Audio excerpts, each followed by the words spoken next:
Coast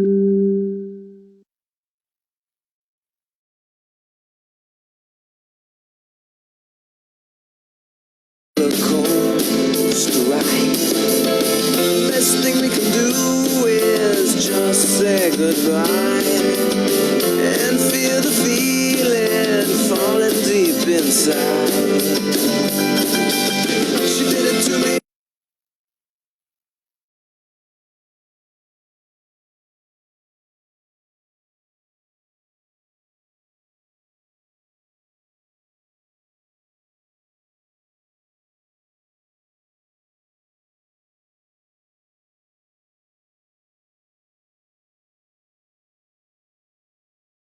Twice in one lifetime. Too much for one heart.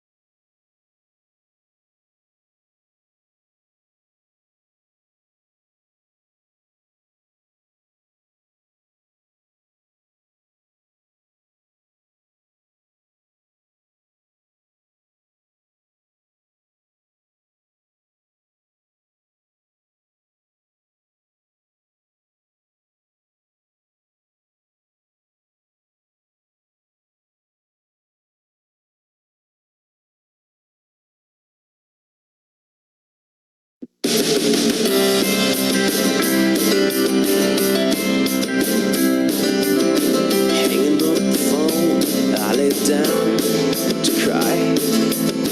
I thought about this roller coaster ride. Best thing we can do is I feel the feeling falling deep inside. She did it to me twice in one lifetime. Too much for one hand, falling deep inside.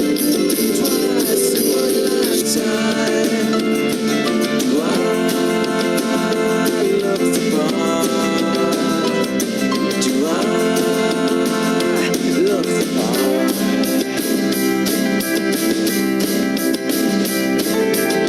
Listening to that voice woke me up. Sign. I thought about a dream I did not have. I lied. Best thing for me is to go to bed and die and feel the feeling falling deep inside. She did it to me twice in one lifetime. Too much for one heart. Twice in one lifetime. Do I love the bar? Do I love the bar?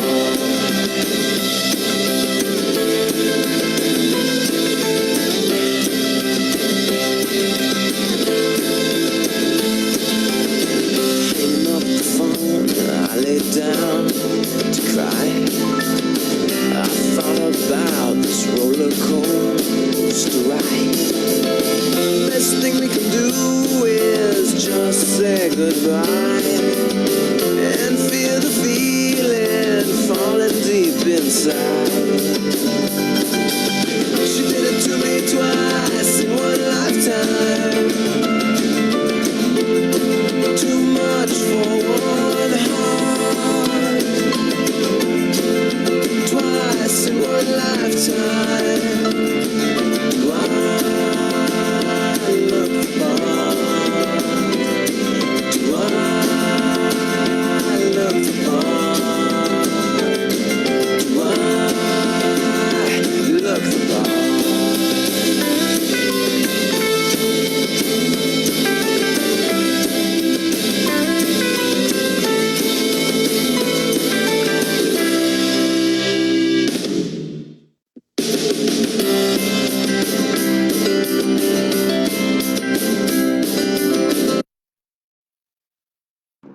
Going live in 5 minutes. Hanging up the phone, I lay down to cry. I thought about this roller coaster ride. Best thing we can do is just say goodbye. I feel the feeling falling deep inside. She did it to me twice in one lifetime. Too much for one heart. Twice in one lifetime. Do I look the part? Do I look the part?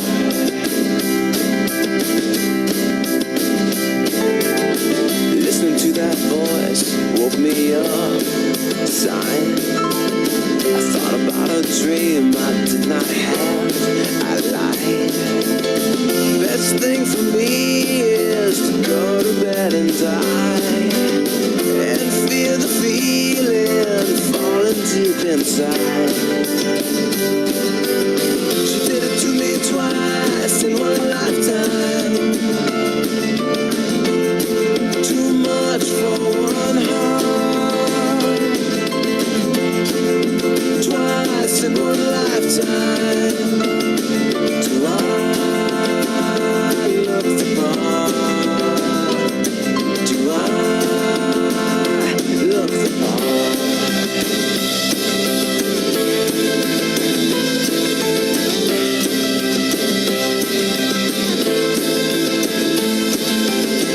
Hanging up the phone, I lay down to cry. I thought about this roller coaster ride. Best thing we can do is just say goodbye, and feel the feeling falling deep inside. She did it to me twice in one lifetime. Too much for one heart. Twice in one lifetime. Do I look the part? Do I look the part? Do I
life.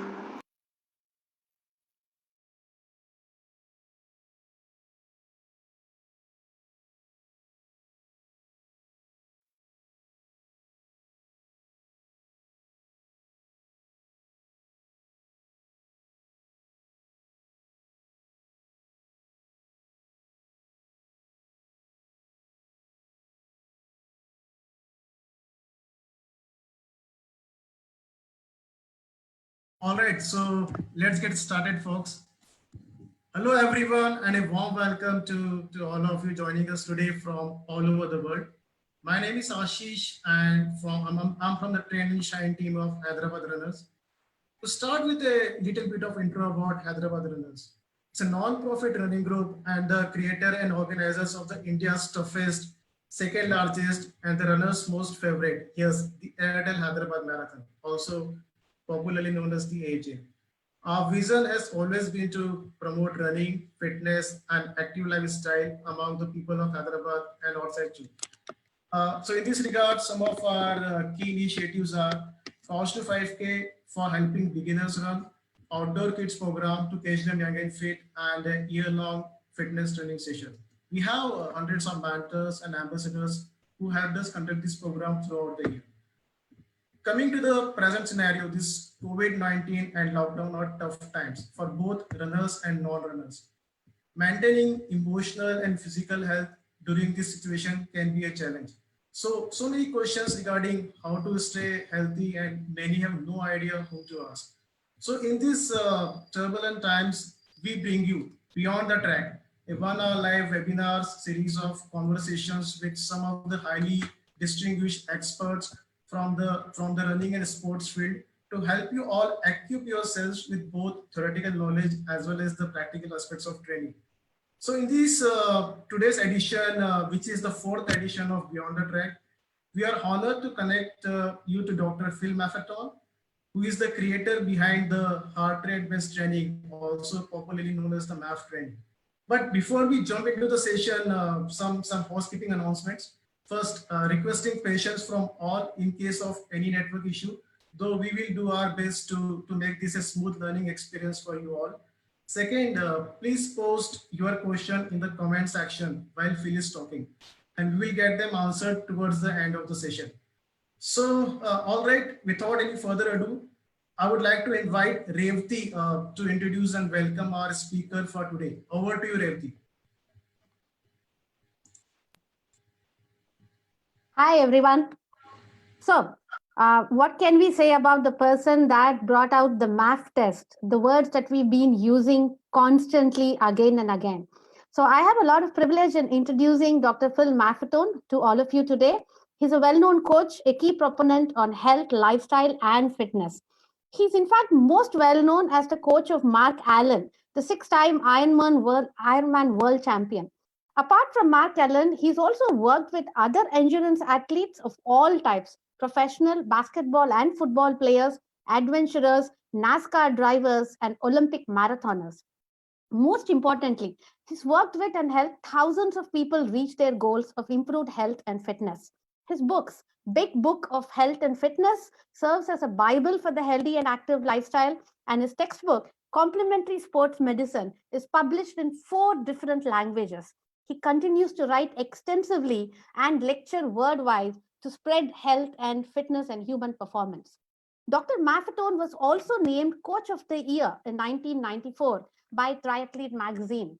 He served as the chairman of the International College of Applied Kinesiology from 1990 to 1994, and he's also practiced complementary sports medicine and applied kinesiology for over 20 years. His extensive background in biochemistry and exercise physiology has helped him train many world class and professional athletes, and he has helped many others succeed at general fitness and weight loss. He also has a doctorate degree in chiropractic and is certified in acupuncture. Since the 1970s, Dr. Phil Maffetone has warned against sugar addiction and carbohydrate intolerance, along with the pioneering use of biofeedback via heart rate monitoring devices. He famously founded the MAF test, the maximal aerobic function, a simple test to determine your aerobic ability. He also founded the Maffetone Method, a holistic approach to help an individual improve their health and fitness. The Maffetone method is based not on generic workouts, training plans, or diet fads, but on essential principles of health. It works on improving submaximal performances at lower heart rate by improving the body's fat burning ability and controlling various forms of stress. Like mentioned above, Dr. Maffetone has lectured and talked extensively for decades against sugar addiction and the gross abuse of sugar by the food industry. He has been a key proponent of improved fat burning capability among athletes and even otherwise. His recent white papers on fit but unhealthy were well received in numerous health conventions. In the recent years, he's been coaching triathlete Amanda Stevens, who had her best year professionally at the age of 38. And as if this is not enough, outside the sport arena, Dr. Maffetone has coached a variety of people in the entertainment field, including musicians such as James Taylor and Johnny Cash, the Red Hot Chili Peppers. He's also an accomplished singer and songwriter. And today, as he speaks to us from his place in Florida, the Sunshine State of the US, let's also recollect that the song that you heard right at the start, Twice in a Lifetime, you can find it on Spotify, and it is a song by Dr. Phil Maffetone. It's my proud privilege to welcome Dr. Phil Maffetone to share his thoughts with us today. Over to you, Phil.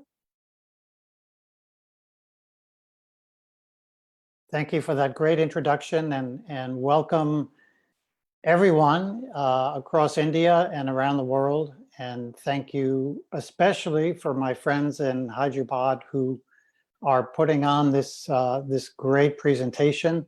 I'm honored to be here. I want to talk about MAF, maximum aerobic function. And maximum aerobic function is something that's very, very important for all of us. And I'm going to put up a slide any minute now. Maximum aerobic function is something that we are all very dependent on and have been from the beginning. The earliest humans relied on a high amount of fat burning for overall health and fitness. In particular, these early humans relied on fat burning to develop a larger brain, a larger body, as well as improving longevity, prevention of disease, improving their ability to physically endure and hunt, and so on and so forth. And so fat burning is an essential part of human physiology, and we're no different today in our need to burn fat. And so I want to talk about that idea, that concept of maximum fat burning, maximum aerobic function in particular. And that's what the MAF method is all about. And what's important is that maximum aerobic function refers to maximizing aerobic function, the ability of the aerobic system to function at a very high level. That's how we have developed over the thousands and thousands of years. And in modern times, unfortunately, we've gotten away from that because of a variety of things that we'll touch on along the way here. But the aerobic system is a very important part of our health and fitness. Aerobic refers to the ability to burn more fats for energy. We burn both fats and sugar, carbohydrates or glucose. And those who burn more fat generally are healthier, they're more fit, they're better athletes. And so we, through our lifestyle, we choose to burn more fat by exercising certain ways, by eating certain foods, by avoiding other foods, and so forth. So what's important is that the aerobic system is a key part of our focus in the lifestyle that we choose to live. The aerobic system, like I said, burns fat for energy, but the aerobic system is comprised of many muscle fibers that are within each skeletal muscle, and those aerobic cells, those aerobic fibers, in addition to burning fat for energy, they have long-term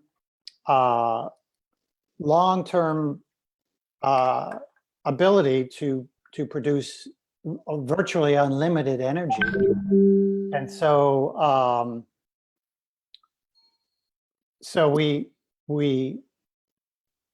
I'm going to just make an adjustment on the slides.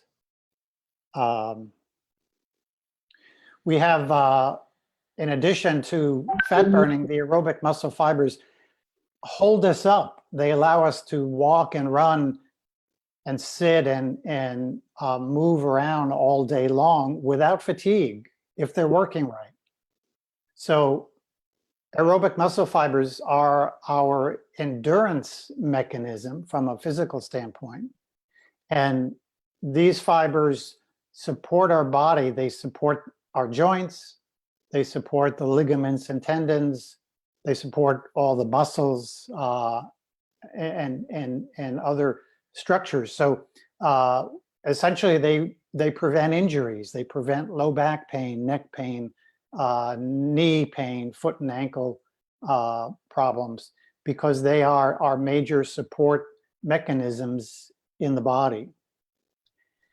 What we have today are two global pandemics which have come about, one over the last 40 years or so, and the other relatively recent, which is the COVID pandemic. The COVID pandemic is another viral pandemic.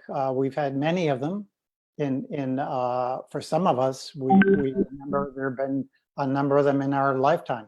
But the overfat pandemic has kind of crept up on us, and it's been very much ignored in the media. It hasn't been ignored in science. You could read some of my scientific publications, and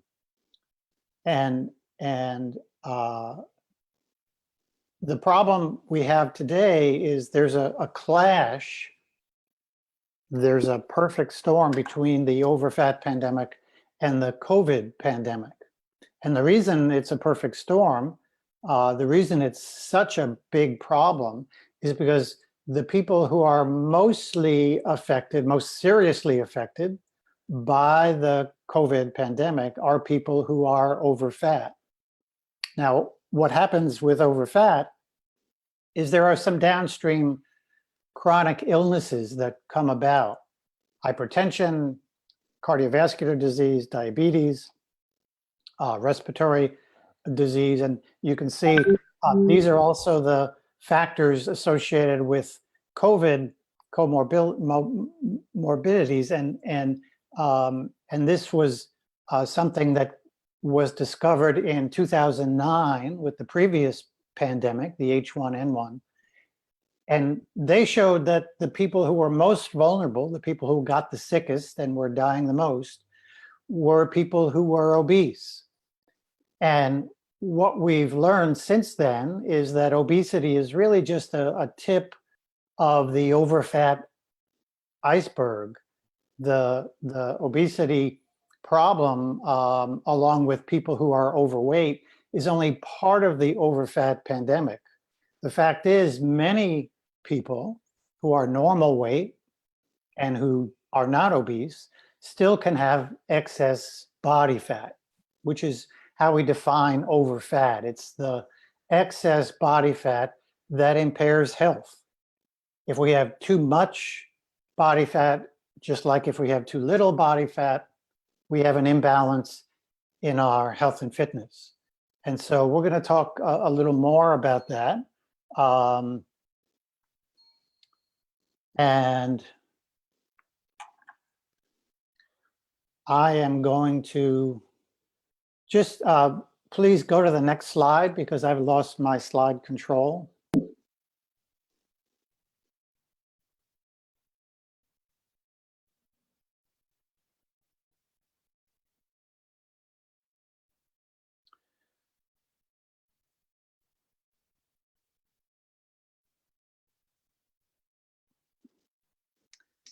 Okay, let me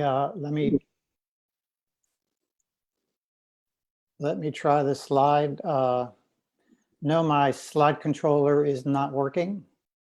So let's go to, okay, let's go to the next slide still. There we go. So what happens in people who have excess body fat, who are over fat, and quite similar. No, go forward again on the slides. Sorry, go back. Okay, now forward one more, right there. Sorry. What happens is the immune system is affected. And the fact is that fat cells in our body, normal fat cells, are metabolically active tissue. And they play a very important part in the immune system in helping to prevent infections, not just viral infections, bacteria, and all microbes. And humans evolved from a healthy body that developed a really great immune system. And we're here today because we have an immune system that protects us from all of these problems. And so that's a very important concept in terms of prevention of the next pandemic, which will no doubt come around. And if we want to protect ourselves, we want to make sure our body fat has returned to normal, whether it's from too much or too little body fat. And here's a slide from my most recent paper called The Perfect Storm, the coming together of that overfat pandemic and the COVID pandemic. And it talks about what happens in people who are under fat and over fat. And you can come back to this slide later on. But basically, I want to mention two important things regarding body fat. How do we know if we have excess body fat? Well, we can measure our percent body fat, but it's not easy to do. It's not easy to do accurately. There's a lot of devices out there and the accuracy is questionable. There are some accurate devices like a DEXA scan, which is expensive and I think unnecessary. When you do those kinds of things, you don't do it once, you have to do it on a regular basis to see if your excess body fat is actually going down or your low body fat level is actually coming up to a healthy level. And these are from my paper, and these are based on previous studies in healthy people. You can see the normal and abnormal levels of fat. So the next slide is, go back to that previous slide right there. The next slide is really a very important thing in relation to the overfat pandemic. The slide shows that diet-induced overfat, and that's mostly why people are overfat, because their diet is out of balance. And we'll talk about what foods contribute to overfat and what foods can help get rid of it. But diet-induced overfat creates three really devastating conditions: physical impairment, which can be physical injuries, mild knee pain in runners, for example, low back pain, but also more serious systemic problems like arthritis and any pain pattern. Overfat and pain go together as a cause and effect, overfat causing increased pain. We also see that diet-induced overfat creates chronic disease, and those diseases are the ones that make people vulnerable to COVID-19 and any other problem. But these are the diseases that we're seeing around the world: diabetes, cardiovascular disease, cancer, Alzheimer's, and many others. And then the vulnerability with people who are overfat is the infectious disease factor. We are more vulnerable to infections. Our risk of an infection increases when our body fat is too high or too low. So let's go to the next slide. And we can address the question of who is overfat, or the question we can ask ourselves: how do I know if I'm overfat? And some people already know that their body fat has risen significantly from when they were in school. Although what we find now is many people in school are overfat. So it's hard to relate to it that way. The best scientific measure, the best clinical measure that you could do at home, and doctors use this in their offices, is to measure your height and your waist at the umbilicus, the belly button. And the relationship between that waist to height ratio is a very important one. You want to be below 0.5. That means the waist should be less than half the height. Very simple. Your waist should be less than half your height. And if it's not, you're probably overfat. And don't worry about millimeters and little, well, maybe I'm right on the border in the gray area. If you're that close, you should be concerned, because most likely, as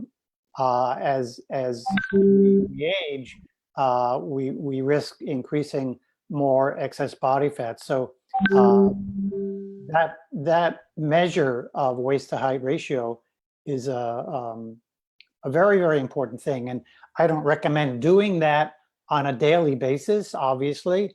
I don't recommend ever getting on the scale again, because scale weight just tells you how much you weigh and not anything about your body fat.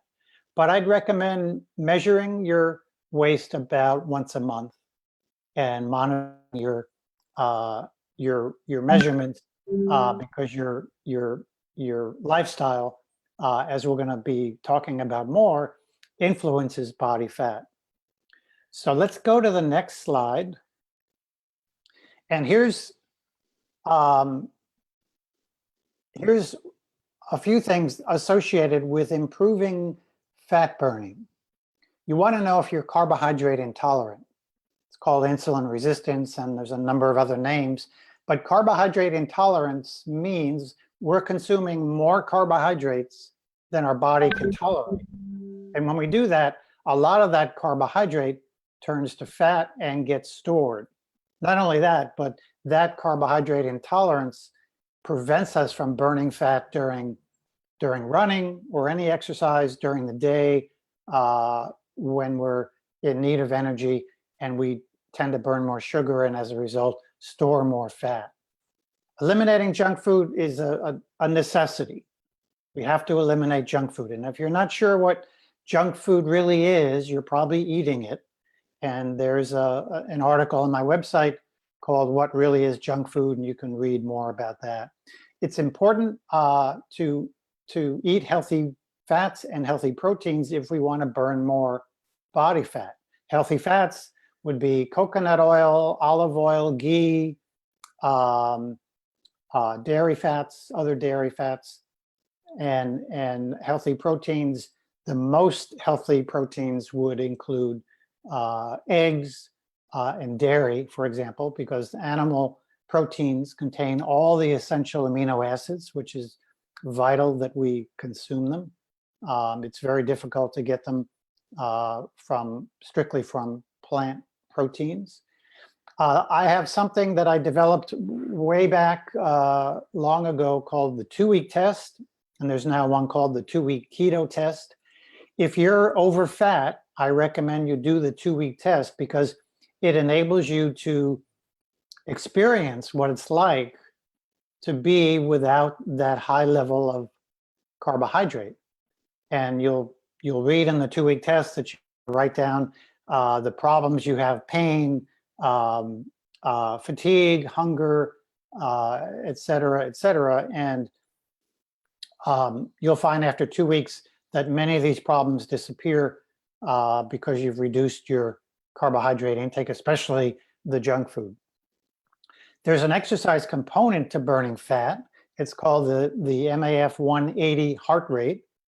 There's a certain level of intensity when we exercise that allows us to burn a relatively high amount of fat. And if we exceed that level of intensity, our fat burning diminishes and our sugar burning increases.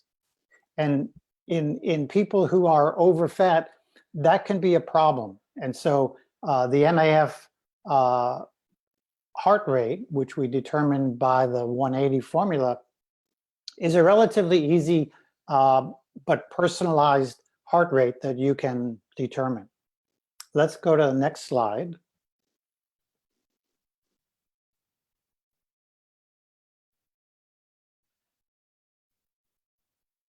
Did we skip one? Can you go back one slide? No, sorry, go forward. Okay, so no, back one. So in addition to exercise and in addition to the foods we eat, stress is a factor in overall health and fitness and burning body fat too, because too much stress will impair fat burning. What's important to know about stress is that we control a lot of it, and we need to look at stress not just as an emotional thing, but stress comes in physical, biochemical, and mental emotional forms.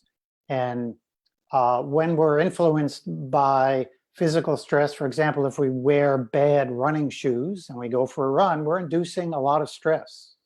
Biochemical stress is eating junk food, for example. Mental emotional stress, people know what that is.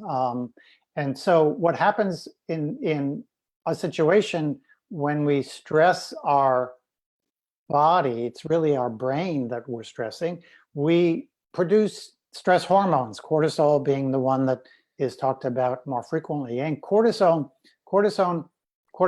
impairs the immune system. So we develop low immunity, we increase fat storage, and we don't burn as much fat. We impair gut function. We interrupt our sleep patterns, so we don't recover from our running. We don't recover from a normal day's work. And cortisol impairs the brain. Cortisol also creates muscle imbalance.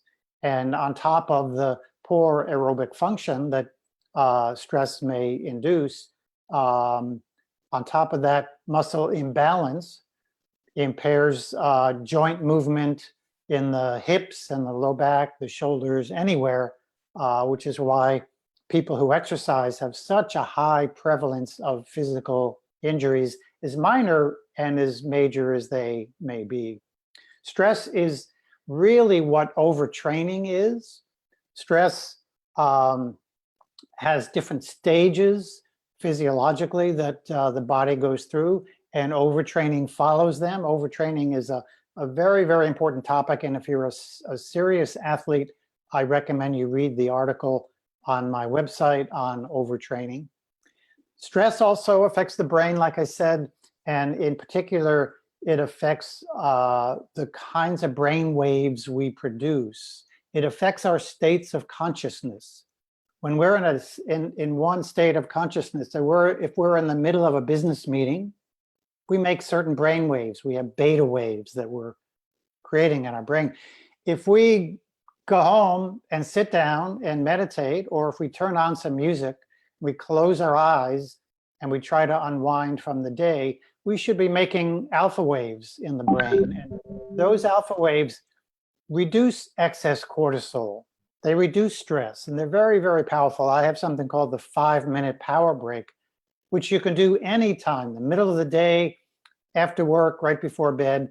And the 5-minute power break allows your brain to make these big alpha waves that can reduce stress, even balance muscles. The alpha waves are incredibly powerful, and people who have benefited from meditation, for example, know what that's all about. The next slide is some of the details about this stress. What happens is stress first affects the brain.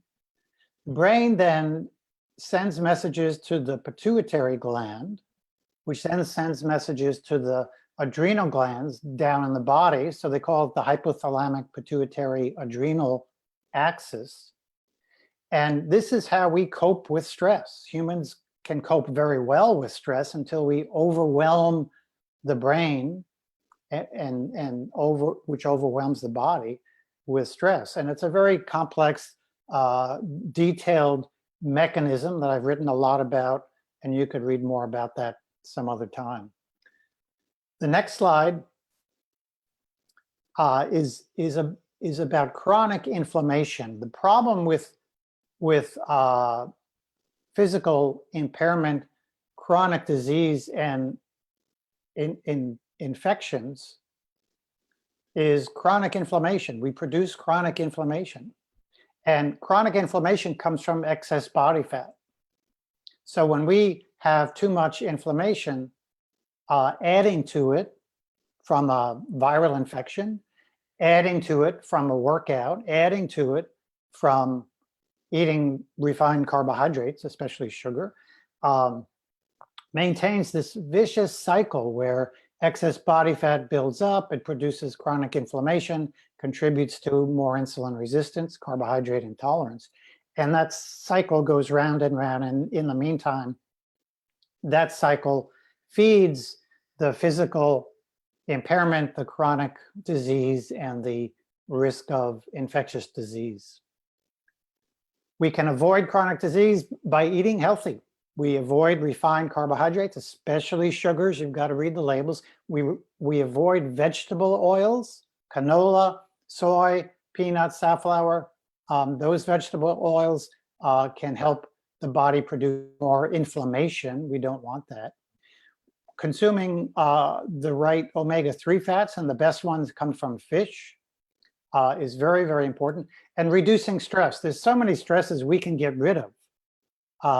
For example, the idea that wearing bad shoes is a physical stress. Well, if we get rid of those bad shoes and wear shoes that fit well, flat shoes that fit well, we've eliminated a stress in our life. It may be one of many, but that's a good starting point. Next slide, please. Another very, very important component that relates to the overfat pandemic and the COVID-19 pandemic is vitamin D, or the lack of it. The world has a serious problem with vitamin D. Levels are, they just keep getting lower and lower. And fortunately, the vitamin D problem is now at least discussed in the media. Doctors are starting to ask people, excuse me, about vitamin D. They're now testing for it. It's such an easy test. It's such a common problem. Vitamin D, most of it we get from sunshine. We can get some from our diet, but our bodies are built to get vitamin D from the sun. It's associated with so many things in health and fitness that I could start listing them, and it would take up more than this presentation has time for. Vitamin D is a very important immune booster. Vitamin D reduces inflammation. It improves muscle function. So sports activity is improved when vitamin D levels are normal. It improves bones and joints because muscle function improves. And vitamin D helps us recover from exercise, but recovering from a day's work is the same thing. And vitamin D, again, it's so easy to measure. We want to be aware of that. You want to ask your doctor about that.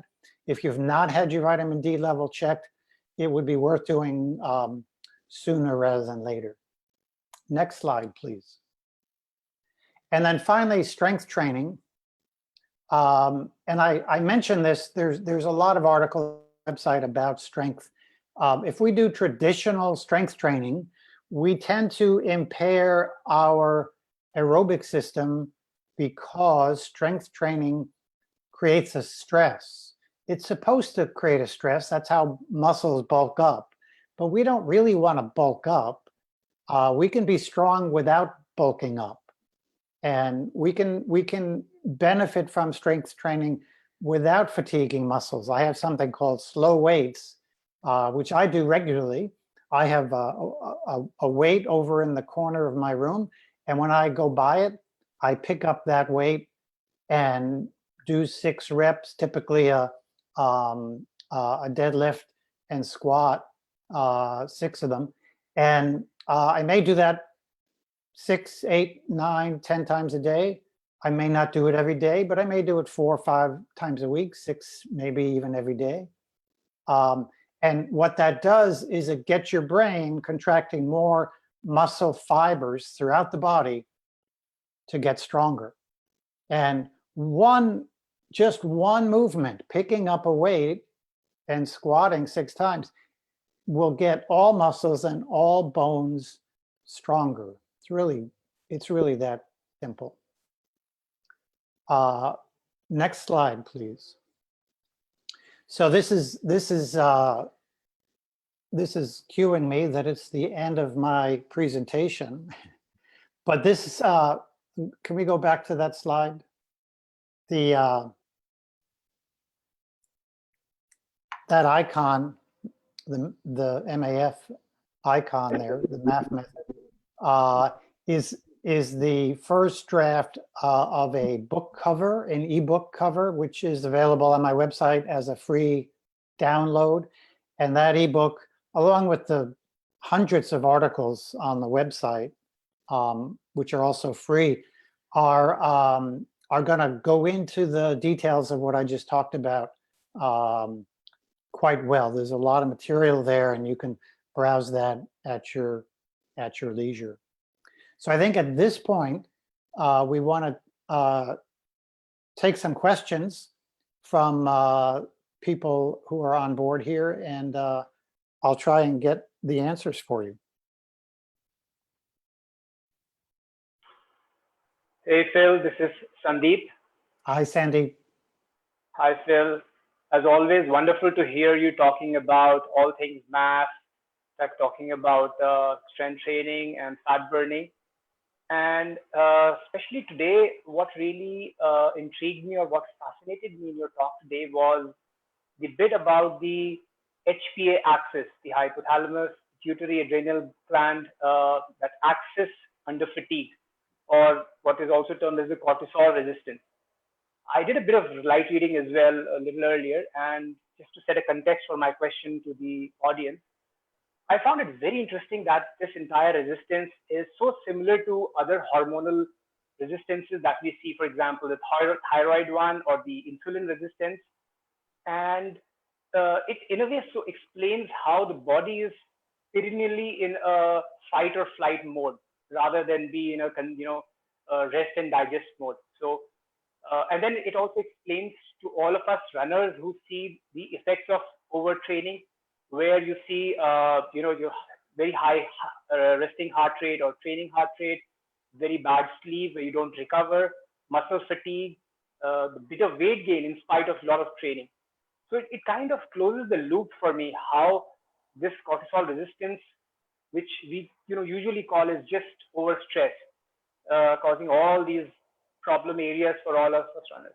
In a way, it also kind of makes sense for me, the underlying principle of MAF that you highlight, right? Where training under a specific threshold, under you're trying to reduce your stress, basically improves your aerobic abilities, as a runner or as a cyclist or in any function of life. Okay, so with the context set, my question here is, how does one diagnose how if somebody doing a MAF method, they realize they're not making progress and they suspect that this is something that could be wrong with them? What kind of testing exists day in terms of a lab, where they could figure out whether this kind of a problem, the adrenal fatigue or cortisol resistance, is what is probably causing them these set of symptoms? And how does one come out of this loop, loop that actually is making them suffer? Yeah, it is a loop. It's a vicious cycle, and it's very common. And you're right. The schematic that we had on one of those slides is such an abbreviated HPA axis. If we really look, and I've taught that slide over the course of a whole weekend in some cases, because there's so much to it. Much more than that slide portrays. For example, we can drop in insulin, and we can see when cortisol goes up with stress, we have an insulin problem. Insulin usually goes up. When cortisol goes up, testosterone comes down, the estrogens come down. A lot of other hormones are impaired. For example, aldosterone comes down, and our ability to regulate fluid balance and mineral balance is diminished. So this problem is a very, very significant one. And then, of course, there's all those physical components to it. Once you start getting muscle imbalance into the picture, we start having joint problems. And of course, inflammation becomes a factor that gives us various signs and symptoms. There are some tests that people can do in a laboratory or from a laboratory, and there are blood tests. The best cortisol test is saliva, because if you go to a laboratory and someone walks up to you with a needle, you're going to be stressed, and that shoots your cortisol up a little bit in everyone, and so the laboratory blood tests for cortisol are not used much anymore because they're not accurate. The saliva test is a better one, an easier one, and it's something you can do at home.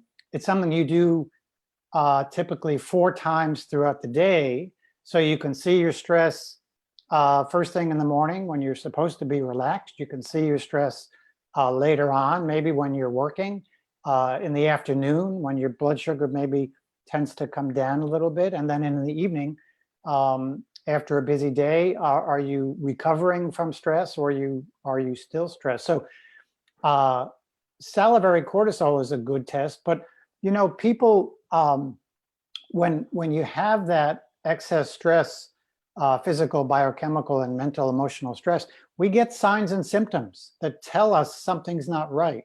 So we have pain, we have fatigue, we have physical injuries, muscle aches, we have sleep irregularities. Sleeping is a very, very important indication that we have too much cortisol.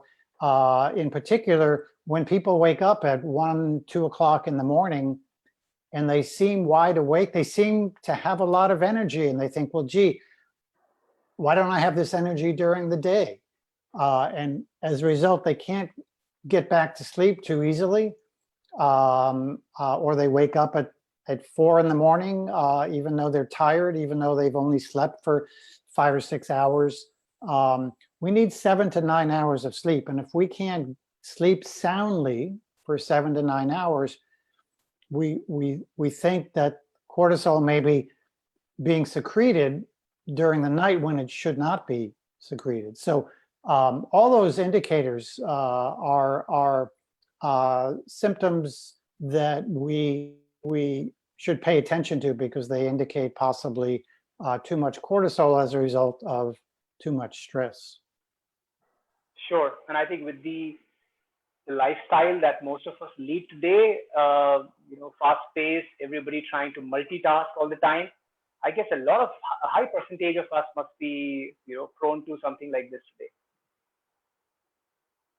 It's a very common problem. Talk about pandemics. I mean, you almost can say everyone in the world is adversely affected by stress.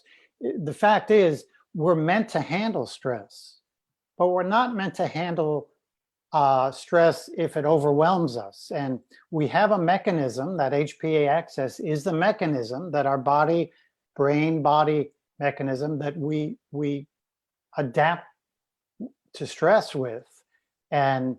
But when these stresses build, we accumulate stresses. They just keep building up and up. And if we don't kick out stresses that we can kick out, like I said before, the example of wearing bad shoes, but sitting all day is a big stress, and many people would be better having a stand-up workstation. That's a huge stress. Sitting is a very serious stress. So the game is to get rid of the stresses we can get rid of, get healthy and fit, and by doing so, we now can adapt to all the stresses that we can't get rid of. Got it. Phil, I mean, you were talking about testosterone a little earlier, and my next question is related with that. I mean, most of us kind of assume that with aging and the testosterone levels usually falling down and causing us a gain in weight and a loss of muscle as we age, that's a usual fact of life. But is that really true? Is that something we can fight against? It certainly is. We can maintain our health, and we can maintain our fitness, which means we maintain good muscle function. We don't need big, bulky muscles. We just need good muscle function, good strength. And when we do that, we make plenty of testosterone. Yes, our hormones slowly go down as we age. So when we're 90, our hormones are at lower levels than when we're 20. But that reduction in testosterone, just like the estrogens and other hormones, we go down. And so now we have lower levels, but within a normal range, you know, not below that normal range. And that's really the key. I think the trend has been for people to say, oh, I can get some testosterone from my doctor or online or from the health food store, and I can eat these foods and they'll help me make more testosterone. But if your cortisol is high, that is never going to work. It may not work anyway, but it's, you know, we're treating symptoms, and we can't treat symptoms and expect to have a positive income from a health standpoint. Sure. Phil, we have a question on nutrition from the audience. And Anirudh Pandya, he wants to know, how does a vegan or a vegetarian versus a meat-dependent diet affect fat burning? If we don't eat meat, so if we're vegetarian and we eat eggs and fish and dairy, we should get plenty of protein. Eggs in particular are such a high quality protein, easy to digest, inexpensive. We can do so much with it. We can, you know, boil them and bring them to our office. We can make so many different meals with them. And there's so many nutrients in addition to protein in the yolk, especially. And so there shouldn't be a problem. And when your protein needs are higher, you just eat more eggs, more fish, more dairy, whatever the need may be. I like to follow a kind of a general indicator for protein, which is we require about 2 grams per kilogram of body weight. For a vegan, if a vegan eliminates all junk food, all processed food, there's not a whole lot left to eat, because we're in a world today where all those good, healthy, natural foods that we had years ago that our grandparents consumed are gone. And so my question for the vegans is, what are you going to consume? And can it be done? I think it can be done. It's very, very difficult. And so When I had patients who were very strict about avoiding animal proteins, I would first ask them why they're being vegan, and if they're vegan for health reasons, then it was just an unacceptable idea that they're going to eliminate animal proteins for health reasons when your body requires that. If there are other reasons why you're not eating animal protein, fine, but don't sacrifice your health for any of those reasons. And I just, my thought is it's very difficult to do that, especially, if you're at home and you could choose your own food from the markets. It's a lot easier when you go out to work, or if you're going to travel, it gets even more difficult. Right. And do you propose the usage of external supplements for protein, like BCAAs or whey protein? Do you think that's a good option? I recommend against branched chain amino acids because they are the ones that convert to glucose easily, which will then convert to fat. So I would stay away from the branched chain amino acids. What is best to use as a supplement, a protein supplement, is egg white powder or whey concentrate, not isolated whey or not the other wheys that are highly processed. It'll say whey concentrate. And that's 80%, right? The whey protein concentrate 80%. Yeah, 80% of it is protein as opposed to 90% or more of the isolated, but that's because they process it. It's highly processed. You want to avoid that part. So egg white powder is readily available. I'm guessing whey protein is readily available. That's whey concentrate. And you could make a smoothie.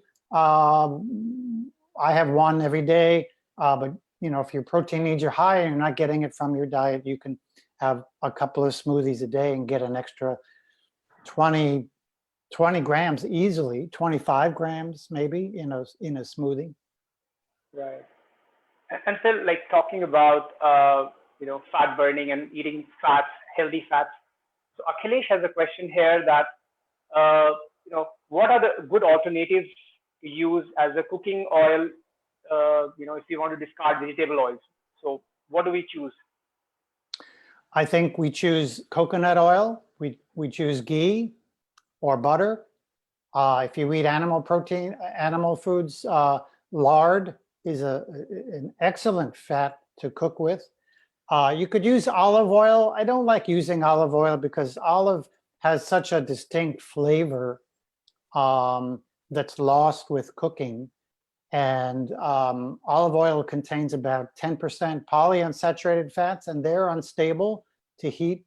So I reserve my olive oil for a salad, and if I want to pour it on some of the food I've cooked afterwards, then that works well.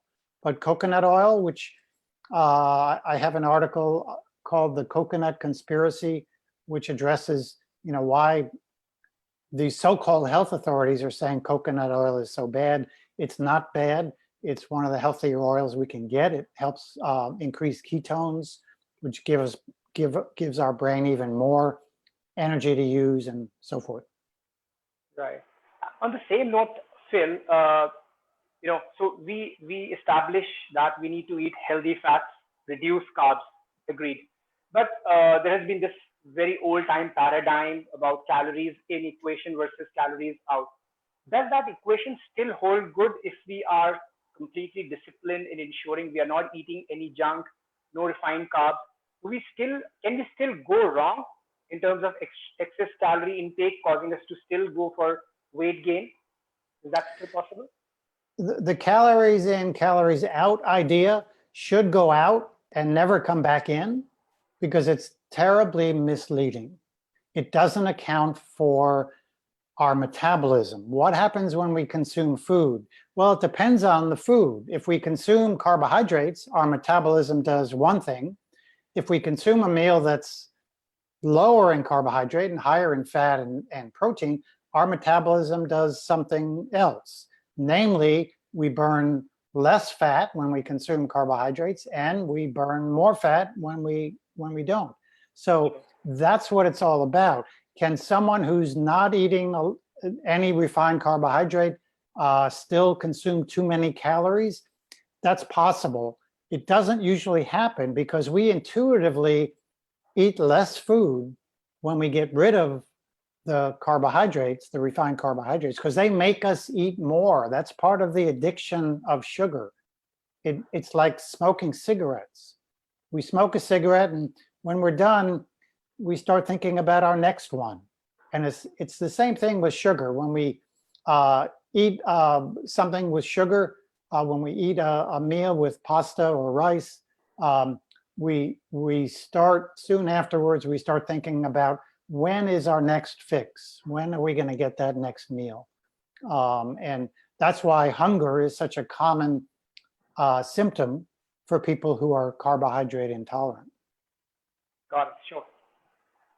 So a couple of questions regarding fiber in diet and gut health. So Soumya Dev wants to know about gut health, and there's this question about, what is the role of fiber in our diet? I mean, there is so much information, misinformation in the net, and there are sources that say that you need not worry too much about adding, specific fiber in your diet if you're doing a lot of meat, a lot of good fats and all. You need not worry about it.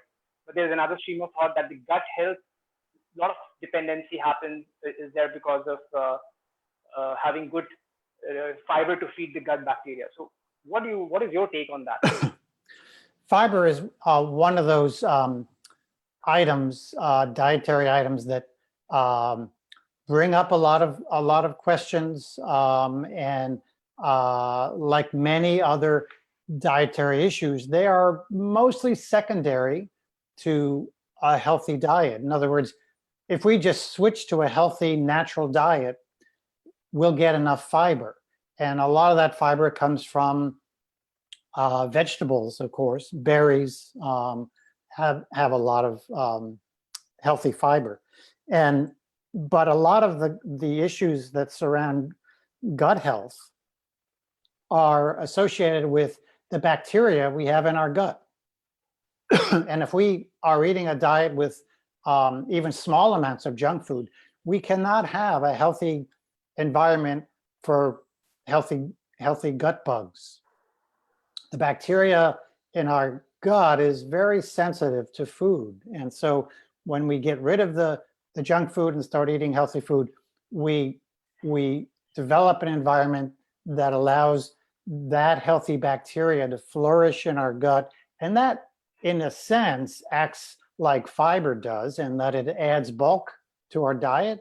It improves the contraction of the intestines without causing discomfort. Discomfort in the gut, bloating and gas, and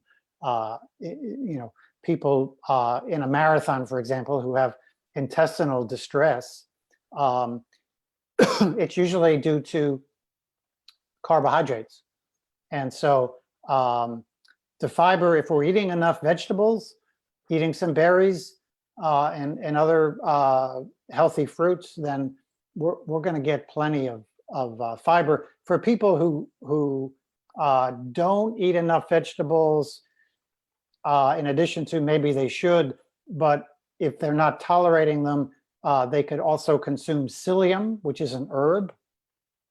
I get my psyllium from India in an organic form, and I use a small amount of that in my smoothie every day. So most of us have come from a world where all we ate was junk food, and our gut has gotten very used to that junk food. One problem is that we're used to those kinds of fibers, and so for people who make the transition to a healthy diet and still need some intestinal health, psyllium can be very helpful. Sure. And do you recommend fruits as a means of getting some good fiber in along with the sugar? I recommend fruit in people who can tolerate it. The whole idea of MAF is to personalize your health and fitness. And that means you want to choose the foods that work for you. Some people don't tolerate fruits very well at all because they're too sweet. Okay. So we have a bunch of questions about training as well, and I would from the audience. And for example, there are questions about what is the maximum number of hours per week that you recommend training in the MAF zone? That's a question by Prem. And Manish, on a similar vein, wants to know what is the longest single workout in MAF zone that you recommend? I don't know the answer to those, but you do, your body does. We're all different. We all have different needs. And if you, for example, are single, you don't have a family, you work from home, you don't have anything else to do in your life, then you can devote a lot of time to exercise. You could run, 100 miles a week and not have a problem. But if you have a family and a full-time job and a lot of social obligations, you obviously can't run 100 miles a week. You could try and it'll burn you out. Or you could get single again, or you could probably or you could be single. It depends. You want a schedule that matches your needs. That's really the answer. And those needs are something you'll have to experiment with. And again, whether your long run is an hour or 90 minutes or 2 hours. I like to go by time, not by miles or kilometers. That just depends on your ability to recover and how much time you have in the course of the day. And so I will say this, that many people from a performance standpoint race better with less training because it forces their body to recover better and burn more fat. Right. And Phil, I remember you telling either on your website or somewhere that there is a minimum time that you still recommend for a MAF workout, right? I think it's about a 30-minute workout or something before then the fat burning really kicks in. Is that true? It depends on the person. If you're just beginning, if you're just getting off the couch and you want to start a program, I recommend you start walking. And for those people, a 12-minute walk, building up the heart rate a little bit, and then a 12-minute cool down is your entire workout. And as you go on, you can now maintain that MAF heart rate in the middle, where now you're warming up 12 minutes, cooling down 12 minutes, and you're maintaining the rest in the middle. And so you just want to, again, personalize that workout, making sure you warm up and cool down, and you'll get maximum benefits as a result. Right. And there's a question by Amit. Amit wants to know, what's your take on the VO2 max as a metric for athletic performance, and how does it compare to the MAF zone? Yeah, we're in our society, we're really good with hyping things. We like hype. We like reading the headlines. I think a lot of the recommendations by politicians with COVID-19 are a lot of hype, a lot of overreaction. VO2 is the same thing. Who cares what your VO2 max is? I'd rather know what your MAF test is, then I can tell you more about what you might want to do or not do based on that. And you'll learn for yourself that, oh, this means I need to do this, or it means that I should wait on doing high intensity training. VO2 max is not something you go and measure. It's a number people like to share on social media, but unless you're a researcher, unless you're a professional athlete who can be measured regularly, the VO2 max is overrated, and I'd rather you spend time doing your MAF test on a regular basis, or if you're going to go to a lab, if you have accessibility to a lab, measure your fat burning. But the MAF test will do that. Right, got it. Still, I think we could go on and on this, but I think I got to take the last question. And Bhaskar Reddy wants to know, can muscle building workouts and ultra running go hand in hand? It depends on what's meant by muscle building. If you do weightlifting, that chart that I had up there a little while ago showed the difference between traditional weightlifting and MAF strength training. Traditional weightlifting will build muscle bulk. And if you build muscle bulk, you're going to add weight to your body. And if you add weight to your body, that's a disaster for an ultra runner, even for a marathoner, even for a 10K runner. Extra bulk adds extra weight, which slows you down. You can get strong without adding bulk. That's the whole idea behind the MAF strength training. So be careful, because big, bulky muscles don't necessarily equate to strength. And even, you know, skinny people can be very strong. Sure.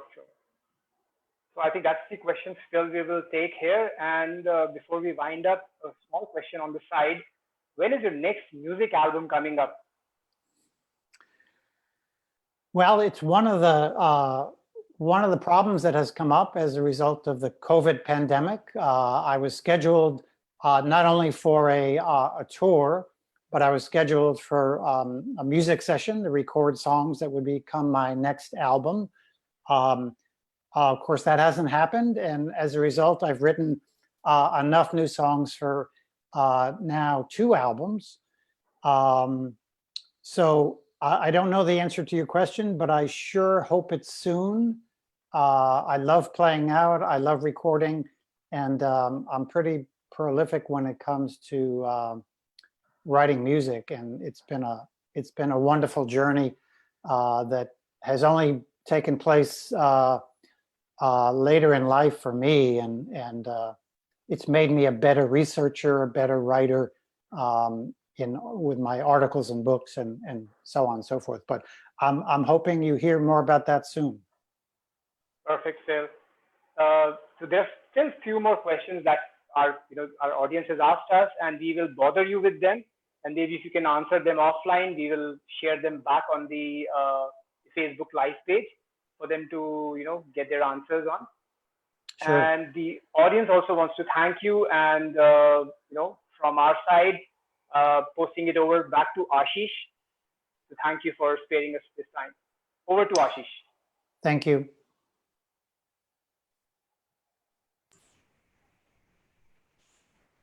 Thank you, Sandeep, for this fantastic Q&A facilitation.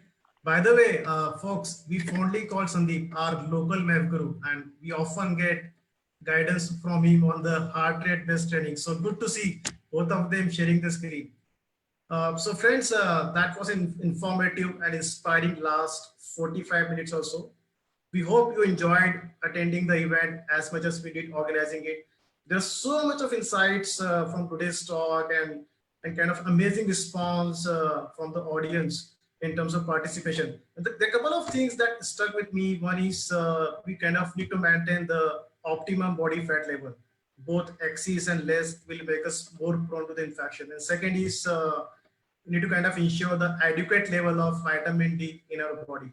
And many more like this. So thank you so much, Dr. Phil Maffetone, for these valuable inputs. We really appreciate you for taking the time out and sharing your experience and learning with us today. And thanks. Wonderful audience, thank you for choosing to spend time with us today. You know, you have the choice of webinars, and appreciate you being here. All of you, the recording of this event will be available on our Hyderabad Runners Facebook page, I think latest by tomorrow morning. And in the meantime, reach out to Niranjan with any guest names that you can help us to invite and share their thoughts. So we will be back next Saturday, same time, with another expert and another interesting topic for you. Until then, this is Ashish from Hyderabad Runners signing off. Stay home, stay safe, and stay healthy. Bye.